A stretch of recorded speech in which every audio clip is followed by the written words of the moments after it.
So Praveen పగడాల, pastor Praveen పగడాలని ఈరోజు సికింద్రాబాద్‌లోని Baptist చర్చ్‌కైతే తీసుకొచ్చారు. ఆయన మృతదేహం సందర్శనార్థం ఇక్కడే ఉంచారు. అయితే 2 తెలుగు రాష్ట్రాల నుంచెల్లి పెద్ద ఎత్తున ఇక్కడికి జనాభా వచ్చారని చెప్పుకోవచ్చు. అయితే మరి వాళ్ళ మనోవేదన అండ్ వాళ్ళు ఏం చెప్తారు అనేది లోపలికెళ్ళి వాళ్ళని అడిగి తెలుసుకుందాం. అండ్ ఆయన హత్య అని చెప్పేసి చాలా మంది నమ్ముతున్నారు. ఇప్పటికీ పోస్ట్‌మార్టం నిన్న అయినప్పటికీ ఇంకా దాన్ని బయటకు తీసుకురాలేదు. అండ్ ఇప్పుడు దీనికి సంబంధించి అసలు ఇంకా ఏమైనా క్లియర్‌గా చెప్పే అవకాశం ఏమైనా ఉందా? లేదా? అని చెప్పేసి కూడా చాలా మంది ప్రశ్నిస్తున్నారు.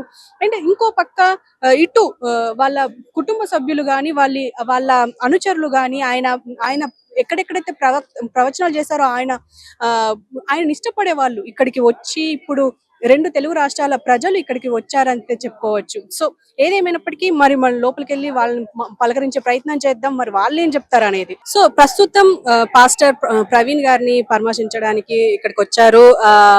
కాకనేని రాజశేఖర్ గారు, వైఎస్ఆర్‌సీపీ స్పోక్స్ పర్సన్. సార్ మీరు చెప్పండి. పాస్టర్ గారిది హత్య అంటున్నారు, యాక్సిడెంట్ అంటున్నారు. మీరేమంటారు? ముందుగా భాష గారు యొక్క ప్రవీణ్ గారి కుటుంబానికి ప్రగాఢ సానుభూతి తెలియజేస్తా ఉన్నాం. వైఎస్ఆర్ కాంగ్రెస్ పార్టీ తరఫున వైఎస్ జగన్మోహన్ రెడ్డి గారి తరఫున మేము ముందుగా సానుభూతి తెలియజేస్తూ ఇది ముమ్మాటికి హత్యగానే భావిస్తూ ఉన్నాం. ఎందుకంటే దీని వెనకాల ఎంతో కాన్స్పిరసీ ఉంది.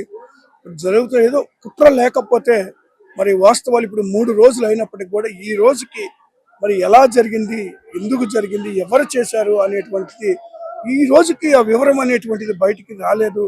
ఈ రోజుకి పోలీసులు మరి అది బయట పెట్టడానికి మరి విఫలమైనటువంటి పరిస్థితులు కనపడతా ఉన్నాయి.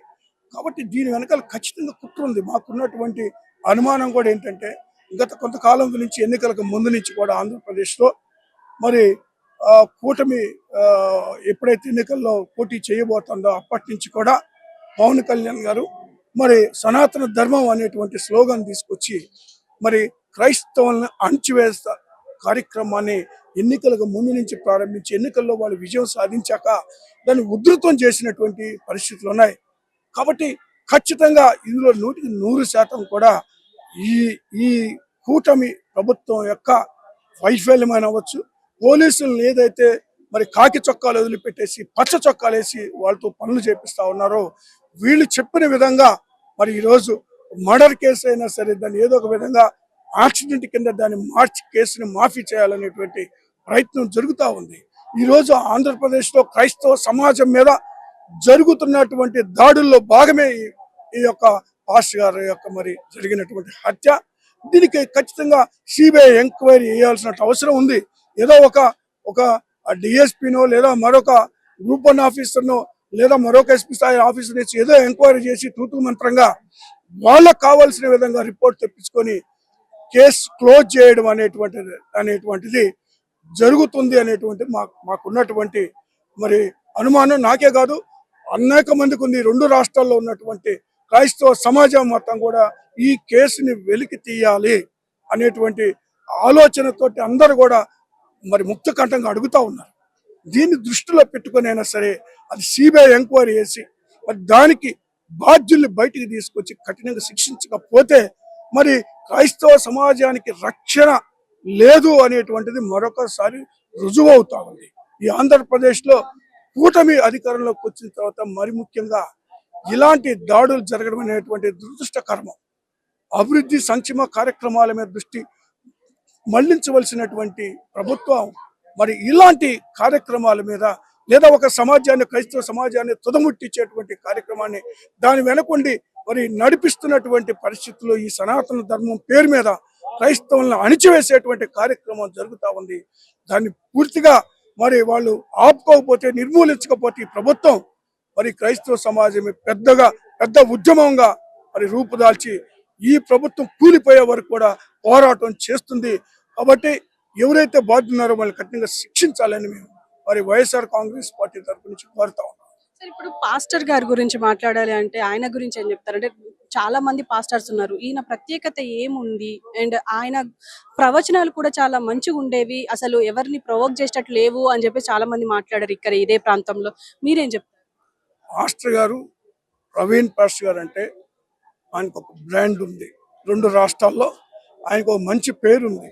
ఒక ఒక పాస్టర్గా, మరి మంచి బోధకుడిగా ఆయనకున్నటువంటి మంచి పేరు వల్ల ఈ 2 రాష్ట్రాల్లో ఉన్నటువంటి చర్చెస్‌లో గాని, అన్ని సంఘాలు కూడా వీళ్ళని ఆయన ఇన్వైట్ చేయడం జరుగుతుంది.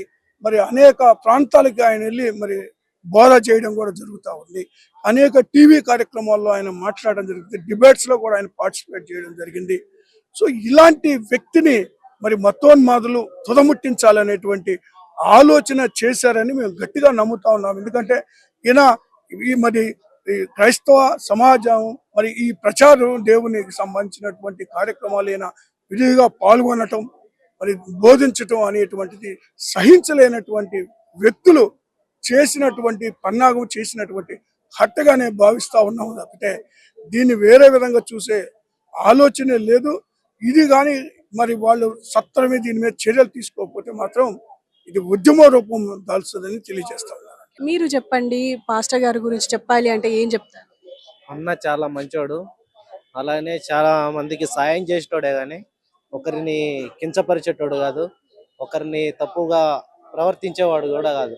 ఎప్పుడు కూడా ఆయన డిబేట్లో కూర్చున్నా, ఎక్కడ కూర్చున్నా ఒకరికి మేలు చేసే విధంగానే మాట్లాడతాడు కానీ నొప్పించే మాటలు మాట్లాడాడు. అలాంటి అన్నను మేము పోగొట్టుకోవడము ఇది దురదృష్టము. మాకు కావాలని ప్రజలు తొక్కేశారు అన్నను. నేను ఎక్కడి నుంచో అన్న మాటలకు ఇన్స్పైర్ అయ్యి వచ్చినోడిని నేనైతే. అన్న మా వీడియోస్ కానీ ఏ విషయం చేసినా కూడా అన్న చాలా మంచితనంగా చేసేటోడు. అసలు అన్న వీడియోలు అంటేనే నాకు ఇష్టము. అలాంటి అన్నను పోగొట్టుకున్నందుకు మా తెలుగు 2 రాష్ట్రాలు చాలా బాధాకర విషయంగా ఉంటున్నాము. అన్న చాలా మంచోడు. అసలు అన్న గురించి చెప్పాలంటే అసలు ఏ కోణంలో చూసుకున్నా, ఏ విషయంలో చూసుకున్నా కూడా ఒక్క విషయంలో కూడా అన్న ఎప్పుడు కూడా ఒకరిని కించపరిచిన మాటే లేదు. మీరేమనుకుంటున్నారు? మరి చంపేశారు అని చెప్పేసి అయితే అంటున్నారు, హత్య అంటున్నారు, యాక్సిడెంట్ కాదు అంటున్నారు. మీరు నమ్ముతున్నారా? అసలు ఎవరు ఇలా ఇలా చేసి ఉండొచ్చు? ఇది హత్యనే అనుకుంటున్నాము. ఎందుకంటే అన్న బండి మీద వచ్చేటప్పుడు, ఆయన బండి మీద వచ్చినప్పుడు కనీసము బండి మీద నుంచి పడితే హెల్మెట్ బండి ఖరాబ్ కావడం జరుగుతుంది. అలాంటిది ఏమీ లేదు అక్కడ. ఆడ అన్ని కర్రలతో కొట్టి పడేసినట్లుగా క్లియర్గా మాకు అర్థమవుతుంది. Thank you.